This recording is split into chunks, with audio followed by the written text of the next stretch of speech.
জাহান্নামীরা যখন জাহান্নামে যাবে, ফেরেশতারা ডেকে বলবে, ও কপাল পোড়া জাহান্নামীরা, জাহান্নামে কেন ঢুকলা? দুনিয়ার বুকে কি তোমাদেরকে সতর্ক করার জন্য কেউ আসে নাই? কুল্লামা উলকিয়া ফিহা ফাউজুন সাআলাহুম খাযানাতুহা আলাম ইয়াতিকুম নাযীর। সুবহানাল্লাহ পড়েন। আলাম ইয়াতিকুম নাযীর, কোন সতর্ককারী আসে নাই? বিশ্বনবী নাযীর হয়ে, সতর্ককারী হয়ে পৃথিবীতে আসলেন। তিনি জাহান্নামের ব্যাপারে উম্মাকে সতর্ক করেছেন।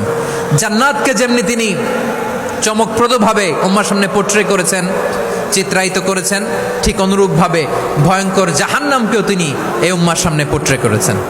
জাহান্নামকে কিভাবে বিশ্বনবী উম্মার সামনে পোট্রে করলেন, চিত্রায়িত করলেন, শুনতে মনে চায়? সিলেটবাসী শুনতে মনে চায়?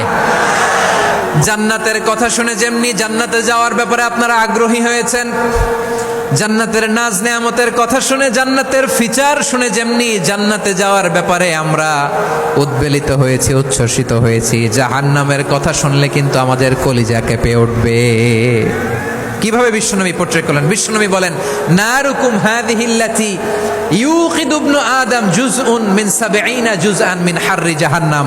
ও আমার উম্মতেরা, তোমরা যে রান্নাঘরে যে আগুন দিয়ে রান্না করো, তোমরা কি ভেবেছো জাহান্নামের আগুন ওই রান্নাঘরের আগুনের মতো না? আপনারা কিচেনে যে রান্না করেন, রান্নাঘরের আগুন আর জাহান্নামের আগুন তো একই না? কিচেনের রান্নাঘরের আগুন আর জাহান্নামের আগুন এক না? একরকম? বিশ্বনবী বলেন, জুজউন মিন ৭০ জুজআন মিন হাররি জাহান্নাম। জাহান্নামের আগুন দুনিয়ার আগুনের চেয়ে কমপক্ষে ৭০ গুণ বেশি তেজওয়ালা। জাহান্নামের আগুনকে আল্লাহ নাম দিয়েছেন নারুল্লাহ।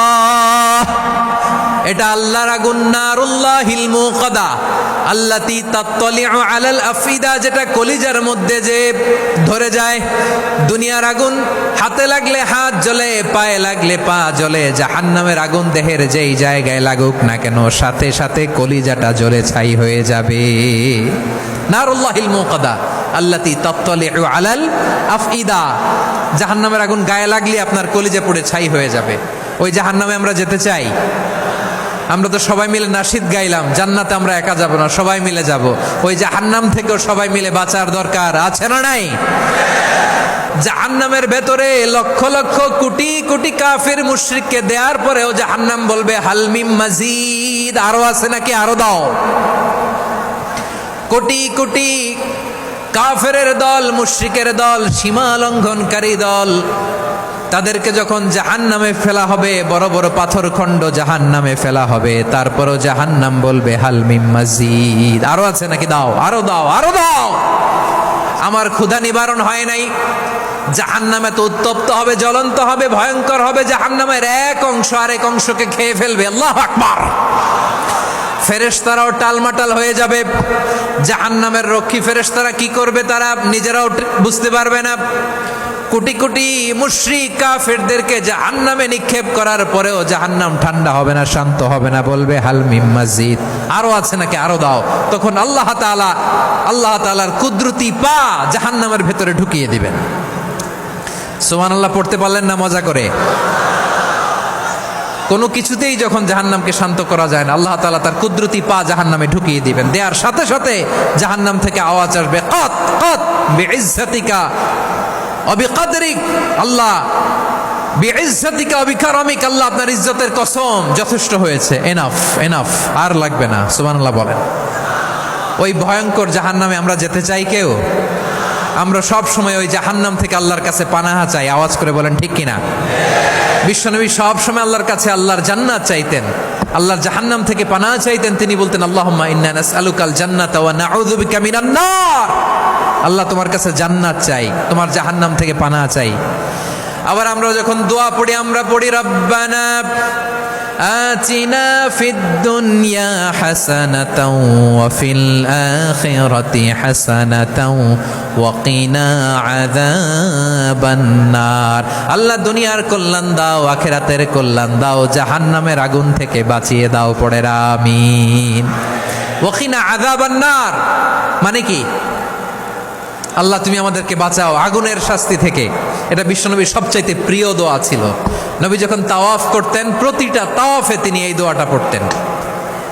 রুকনে ইয়ামানি থেকে হাজরে আসওয়াদে যখন তিনি যেতেন এই দোয়াটা পড়তেন, রব্বানা আতিনা ফিদ দুনিয়া হাসানা ওয়া ফিল আখিরাতি হাসানা ওয়া কিনা আযাবান নার। আল্লাহ দুনিয়ার কল্যাণ দাও, আখিরাতের কল্যাণ দাও। আল্লাহ জাহান্নামের আগুনের শাস্তি থেকে তুমি আমাদেরকে বাঁচাও। আওয়াজ করে সবাই পড়ুন আমিন। তাহলে বিশ্বনবী ওই জাহান্নামের ব্যাপারে আমাদেরকে সতর্ক করেছেন, এজন্য আল্লাহ তাআলা বিশ্বনবীর নাম দিয়েছেন নাযীর, সতর্ককারী, ওয়ার্নার। আল্লাহ বলেছেন নবী আপনারে আমি শাহিদ মানে সাক্ষ্যদাতা বানালাম, মুবাশশিরান আপনারে আমি সুসংবাদ দাতা বানালাম, নাযীরা আপনারে আমি সতর্ককারী বানালাম। 4 নম্বরে ওয়াদাইয়ান ইলাল্লাহি বিইذনিহি আপনারে আমি দাঈ ইলাল্লাহ বানালাম। সুবহানাল্লাহ পড়েন। বিশ্বনবীকে আল্লাহ তাআলা দায়ী করে পাঠিয়েছেন। বিশ্বনবী কি মানব মণ্ডলীকে নিজের দিকে ডাকে, দুনিয়ার দিকে ডাকে? কার দিকে ডাকে? দাঈয়ান ইলাল্লাহ বিইذনি, আল্লাহর আদেশে আমি আপনাকে দায়ী করে পাঠিয়েছি। বিশ্বনবী মানব মণ্ডলীকে আল্লাহ তাআলার দিকে ডাকতেন।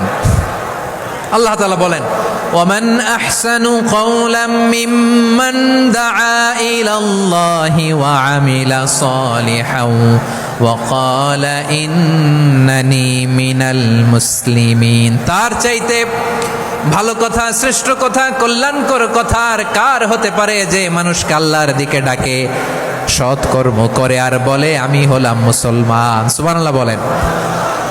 এবং এই যে দাওয়াতি কাজ বিশ্বনবী করবেন, এটার একটা মেথডোলজি আছে। বিশ্বনবী কিভাবে দাওয়াতি কাজ করবেন উম্মার মাঝে, এটাও আল্লাহ তাআলা দাওয়া মেথডোলজি তিনি শিখিয়ে দিলেন। তিনি বললেন, উদউ ইলা সাবিলি রাব্বিকা বিল হিকমাতি ওয়াল মাউইযাতিল হাসানাতি ওয়াজাদিলহুম বিল্লাতী হিয়া আহসান।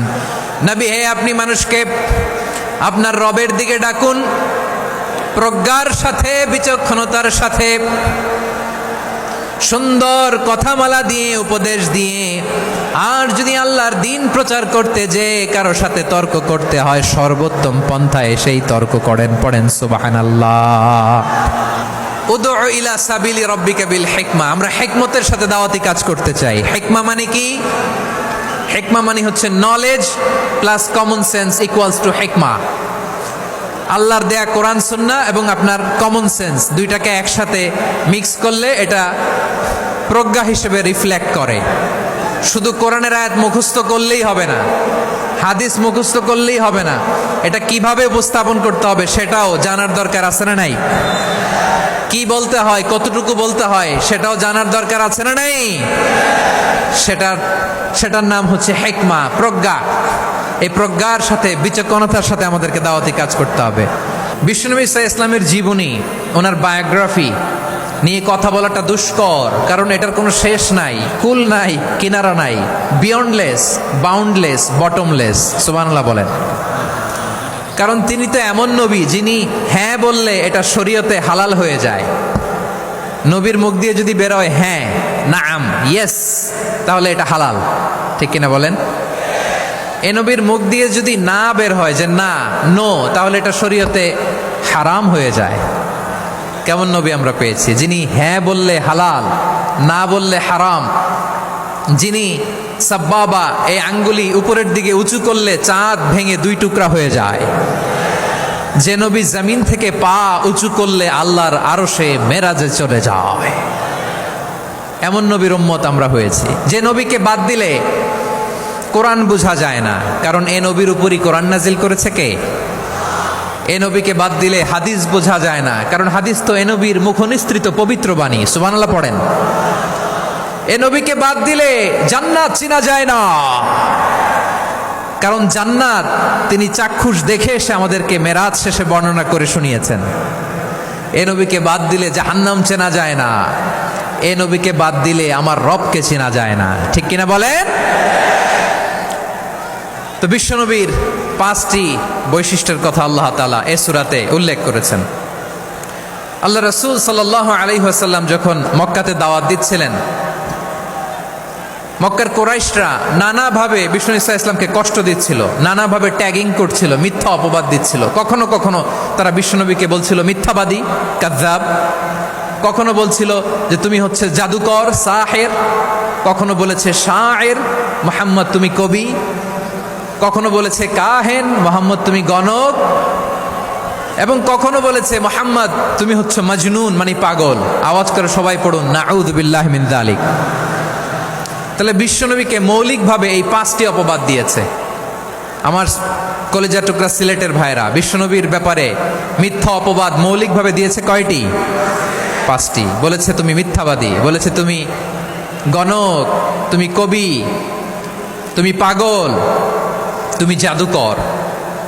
বিশ্বনবীকে যে এই 5টি অপবাদ দেয়া হলো, আল্লাহ তাআলা এটা সহ্য করেননি। এই 5টি অপবাদের বিপরীতে আল্লাহ তাআলা বিশ্বনবীর 5টি চমৎকার বৈশিষ্ট্য উল্লেখ করে সূরাতুল আহজাবের 2টি আয়াত নাজিল করেছেন। আওয়াজ করে পড়েন আল্লাহু আকবার। 5টি চমৎকার বৈশিষ্ট্য সূরাতুল আহজাবের ভেতরে রব্বুল আলামিন উল্লেখ করে আমাদেরকে জানিয়ে দিচ্ছেন, ইয়া আইয়ুহান নাবিয়্যু ইন্না আরসালনাকা শাহিদান ওয়া মুবাশশিরান ওয়া নাযীরা ওয়া দাঈয়ান ইলাল্লাহি বিইذনিহি ওয়া সিরাজাম মুনীরা। পড়েন আল্লাহু আকবার। রব্বুল আলামিন ডেকে বলেন, ও নবী, নিশ্চয় আমি আপনাকে সাক্ষ্যদাতা রূপে প্রেরণ করেছি, সুসংবাদদাতা রূপে প্রেরণ করেছি, সতর্ককারী রূপে প্রেরণ করেছি, আল্লাহর দিকে আহ্বানকারী রূপে প্রেরণ করেছি, আর আলো দানকারী চেরাগ রূপে, প্রদীপ রূপে প্রেরণ করেছি। পড়েন সুবহানাল্লাহ। 5টা বৈশিষ্ট্য। 1 নম্বরে আল্লাহ তাআলা বলেন, হে নবী, নিশ্চয় আমি আপনাকে সাক্ষ্যদাতা হিসেবে প্রেরণ করেছি। সাক্ষ্যদাতা, বিষ্ণু ইসা ইসলাম সাক্ষ্য দিবেন, এজন্য শাহিদ। শাহিদ মানে সাক্ষ্যদাতা। আওয়াজ করে বলুন, শাহিদ মানে কি? তিনি সাক্ষ্য দিবেন। মুবাশশির, 2 নম্বর বৈশিষ্ট্য হচ্ছে তিনি মুবাশশির। মুবাশশিরুম বিরাহমাতিল্লাহি ওয়া বিল জান্নাহ, তিনি আল্লাহর রহমতের সুসংবাদ দেন, তিনি আল্লাহর জান্নাতের সুসংবাদ দেন। সুবহানাল্লাহ পড়েন। 3 নম্বর বৈশিষ্ট্য হচ্ছে নাযীর, তিনি সতর্ককারী, ওয়ার্নার, তিনি সাবধান করতে এসেছেন, রিমাইন্ডার দিতে এসেছেন যে আল্লাহর পথে যদি না চলো, শিরকি কাজ যদি না থামাও, তাহলে এমন আযাব আসবে আল্লাহর পাকড়াও থেকে তুমি বাঁচতে পারবে না। তিনি নাযীর। বিষ্ণু ইসা ইসলামের 4 নম্বর বৈশিষ্ট্য হচ্ছে দাঈয়ান ইলাল্লাহ, তিনি আল্লাহর দিকে আহ্বানকারী। এই যে আমরা আমাদেরকে পরিচয় দেই যে আমরা দাঈ, বলি না? বলি যে উনি হচ্ছেন একজন দাঈ ইলাল্লাহ। বহু বচনে আমরা বলি আদ-দুআত ইলাল্লাহ। এটা কোরআনের এই আয়াত থেকে এসেছে। সুবহানাল্লাহ পড়েন। ওয়া দাঈয়ান ইলাল্লাহি বিইذনিহি, আল্লাহর আদেশে বিষ্ণু ইসা ইসলাম আল্লাহর দিকে মানুষকে ডাকেন। এবং বিষ্ণু ইসা ইসলামের 5 নম্বর বৈশিষ্ট্য হচ্ছে সিরাজাম মুনীরা, আলো দানকারী প্রদীপ, আলোকদীপ্ত প্রদীপ, যে আলো দিয়ে তিনি গোটা বিশ্বকে আলোকিত করেছেন। আওয়াজ করে পড়েন আল্লাহু আকবার। তাহলে মোট 5টি বৈশিষ্ট্য নিয়ে আমরা কথা বলবো বিশ্বনবীর। আওয়াজ করে বলুন কয়টি? 1 নম্বরে হচ্ছে শাহিদ, বিশ্বনবী সাক্ষী দিবেন। কি দিবেন? He will be witness for all prophets and for us. তিনি নবীদের উপরও সাক্ষী দিবেন, আবার উম্মতের উপরও সাক্ষী দিবেন। সুবহানাল্লাহ পড়েন। কিয়ামতের দিন আল্লাহ তাআলা প্রত্যেক নবীকে জিজ্ঞেস করবেন যে তুমি কি তোমার উম্মতের কাছে আমি যা যা পৌঁছাতে বলেছিলাম পৌঁছিয়েছো? নবীরা বলবে আল্লাহ আমি পৌঁছিয়েছি। নবীদের কথা ঠিক কিনা, সত্য কিনা, এর সপক্ষে তখন বিশ্বনবী সাক্ষী দিবেন। সুবহানাল্লাহ পড়েন। এজন্য রব্বুল আলামিন বলেন, ফাকাইফা ইযা জিনা মিন কুল্লি উম্মাতিন বিশাহীদিন ওয়া জিনা বিকা আলা হাউলাই শাহীদা। তখন কেমন হবে যখন প্রতিটি উম্মত থেকে আমি একজনকে সাক্ষ্য হিসেবে বের করে আনবো, আর তাদের উপরে নবী আমি আপনাকে সাক্ষ্য বানাবো। পড়েন সুবহানাল্লাহ। তাহলে সব উম্মতের ব্যাপারে সে উম্মতের নবীরা সাক্ষ্য দিবে, আর ওই নবীদের উপরে আমাদের নবী বিশ্বনবী সাক্ষ্য দিবেন। সুবহানাল্লাহ পড়েন। এজন্য বিশ্বনবী হচ্ছেন শাহিদ। শাহিদের আরেকটা ব্যাখ্যা হচ্ছে বিশ্বনবী সাল্লাল্লাহু আলাইহি ওয়াসাল্লাম আমাদের সাক্ষীর উপরে তিনি সাক্ষী দিবেন। তিনি নবীদেরও সাক্ষী, আবার আমাদের উপর উম্মতের উপরও সাক্ষী। সুবহানাল্লাহ পড়েন। রব্বুল আলামিন বলেন, وَكَذَلِكَ جَعَلْنَاكُمْ أُمَّةً وَسَطًا لِتَكُونُوا شُهَدَاءَ عَلَى النَّاسِ وَيَكُونَ الرَّسُولُ عَلَيْكُمْ شَهِيدًا। আর অনুরূপভাবে আমি তোমাদেরকে মধ্যমপন্থী উম্মত হিসেবে তৈরি করেছি, প্রেরণ করেছি, ব্যালেন্সড উম্মাহ, মধ্যমপন্থী উম্মাহ হিসেবে প্রেরণ করেছি, যাতে করে তোমরা সবার উপরে সাক্ষ্য দিতে পারো, আর যাতে তোমাদের নবী হতে পারে তোমাদের উপরে সাক্ষ্যদাতা। পড়েন সুবহানাল্লাহ। আমরা হচ্ছি ব্যালেন্সড উম্মাহ, আমরা সবার ব্যাপারে সাক্ষ্য দিব, আর আমাদের উপর সাক্ষ্য দিবে স্বয়ং বিশ্বনবী। সুবহানাল্লাহ পড়েন। তাহলে আমাদের নবী নবীদের উপরও সাক্ষী, আমাদের উপরও সাক্ষী। সেই বুখারীতে এসেছে, আল্লাহ তাআলা কিয়ামতের দিন সাইয়েদনা নূহ আলাইহিস সালামকে বলবেন, নূহ তুমি কি দাওয়াত পৌঁছিয়েছো তোমার উম্মতের কাছে? নূহ আলাইহিস সালাম বলবেন, হ্যাঁ আমি পৌঁছিয়েছি। এবার নূহের উম্মতকে আল্লাহ জিজ্ঞেস করবেন, এ নূহের উম্মতেরা, তোমাদের নবী নূহ কি দাওয়াত পৌঁছিয়েছে?